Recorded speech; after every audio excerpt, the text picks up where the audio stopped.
Assalamualaikum warahmatullahi wabarakatuh. Hai adik-adik semuanya, jumpa lagi bersama Kak Febri di channel YouTube Febri Bio.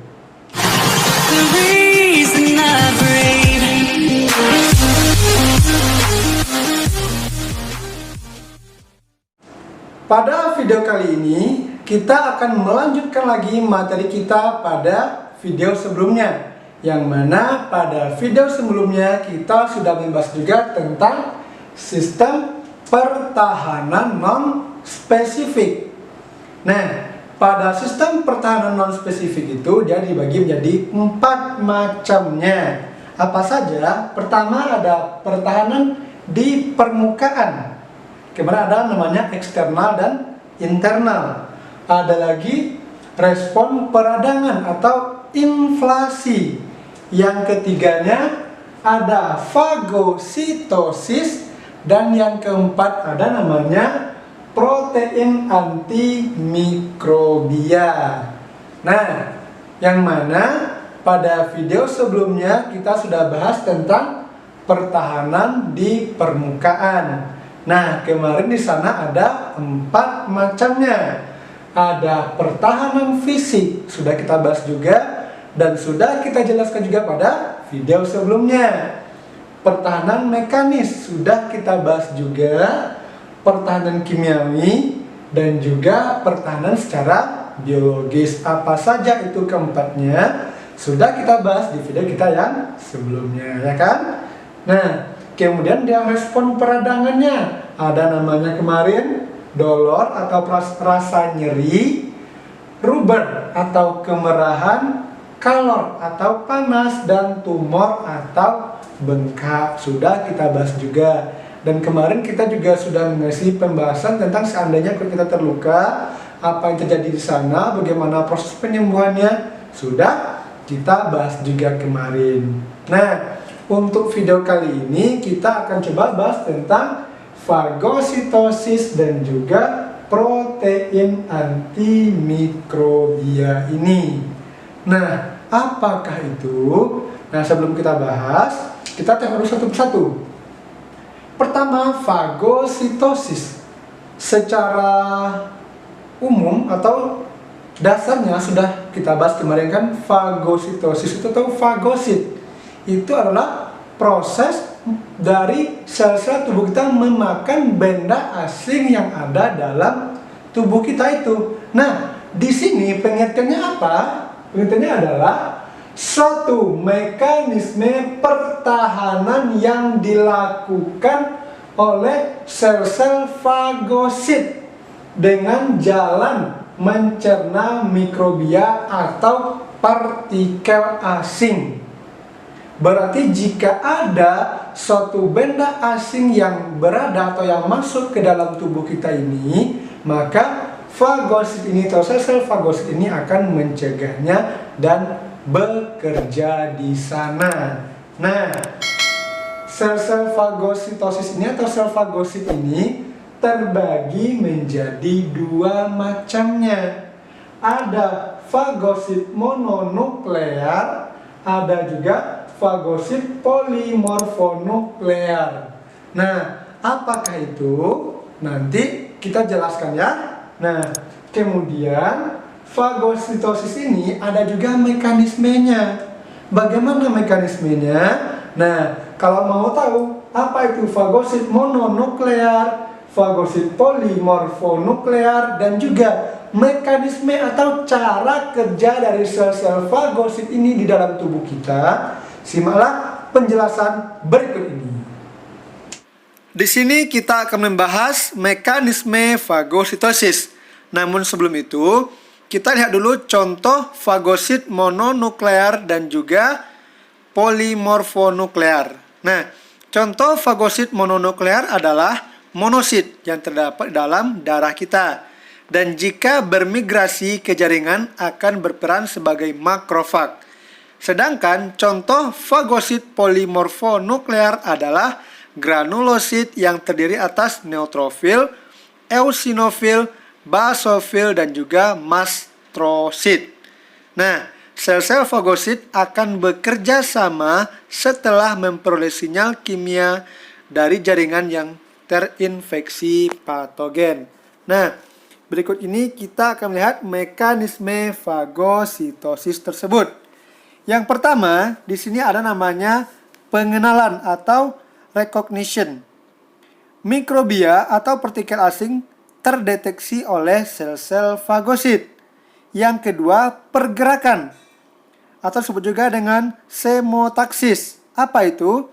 Setelah suatu partikel mikrobia dikenali, sel fagosit akan bergerak menuju partikel tersebut. Pada proses ini, mikrobia atau partikel asing mengeluarkan zat yang dapat menarik sel hidup seperti fagosit untuk menghampirinya. Nah, langkah selanjutnya ada namanya perlekatan atau adhesion. Setelah sel fagosit bergerak menuju partikel asing, partikel tersebut akan melekat dengan reseptor pada membran sel fagosit. Selanjutnya, proses penelanan atau ingestion ya. Ketika partikel asing telah berikatan dengan reseptor di membran plasma sel fagosit, membran sel fagosit akan menyelubungi seluruh permukaan partikel asing dan menelannya ke sitoplasma dalam sebuah gelembung mirip vakuola yang disebut fagosom. Nah, selanjutnya pencernaan atau digestion. Lisosom yang berisi enzim-enzim penghancur seperti asid hidrolase dan peroksidase berfusi dengan fagosom membentuk fagolisosom. Enzim-enzim tersebut mencerna seluruh permukaan partikel asing sampai hancur. Setelah infeksi tertanggulangi, beberapa neutrofil dan sel fagosit lain akan mati bersamaan dengan matinya sel-sel tubuh dan patogen. Sel-sel fagosit yang masih hidup maupun yang sudah mati, serta sel-sel tubuh yang rusak selanjutnya akan membentuk nanah. Terbentuknya nanah merupakan indikator bahwa infeksi telah sembuh. Nah, terakhir baru dia pengeluaran atau releasing. Produk sisa partikel asing yang tidak dicerna akan dikeluarkan oleh sel fagosit tersebut. Nah, jadi begitulah prosesnya ya.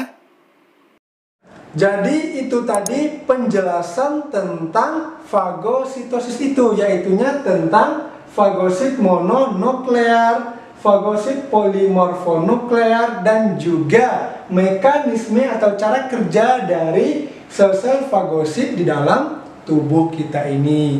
Nah, sekarang akan kita lanjutkan lagi kepada protein antimikrobia. Nah, apa pula ini? Apa fungsinya? Nah, protein antimikrobia ini adalah dia bekerja atau berfungsi untuk membunuh bakteri penginfeksi. Berarti ada bakteri yang menginfeksi, di sana dia akan membunuhnya dengan cara membentuk lubang pada dinding sel dan membran plasma bakteri tadi. Nah, jika ada bakteri masuk ke sana, maka dia akan merusaknya, akan dilubanginya agar bakteri tadi bisa dibunuhnya. Nah, apa contoh dari protein antimikrobia ini? Salah satunya adalah protein komplemen. Nah, nanti kita akan jelaskan lagi bagaimana proses protein antimikrobia ini bekerja ya. Simaklah penjelasan berikut ini. Mekanisme penghancuran bakteri oleh protein komplemen. Protein komplemen membunuh bakteri penginfeksi dengan cara membentuk lubang pada dinding sel dan membran plasma bakteri tersebut. Hal ini mengakibatkan ion-ion Ca2+ keluar dari sel bakteri. Sementara itu, cairan dan garam-garam dari luar bakteri akan masuk ke sel bakteri. Masuknya cairan dan garam mengakibatkan sel bakteri menjadi hancur. Nah, Jenis protein antimikrobial lain yang berperan dalam sistem pertahanan tubuh non-spesifik yaitunya interferon. Interferon dihasilkan oleh sel-sel yang terinfeksi oleh virus. Senyawa tersebut dihasilkan ketika virus memasuki tubuh tidak melalui pembuluh darah, melainkan melalui kulit dan selaput lendir. Selanjutnya, interferon akan berikatan dengan sel-sel yang tidak terinfeksi. Sel-sel yang telah berikatan dengan interferon akan membentuk zat yang mampu mencegah replikasi virus. Dengan demikian, serangan virus dapat dicegah. Nah, baiklah adik-adik semuanya. Itu dulu penjelasan kita pada video kali ini. Jangan lupa untuk like, comment, and subscribe dari channel YouTube Febribio ini agar channel ini bisa selalu berkembang menjadi channel yang lebih baik lagi. Dan jangan lupa juga untuk share video ini ke kawan-kawan yang lainnya agar kawan-kawan yang lainnya tahu juga apa yang sudah kita ketahui. Wassalamualaikum warahmatullahi wabarakatuh.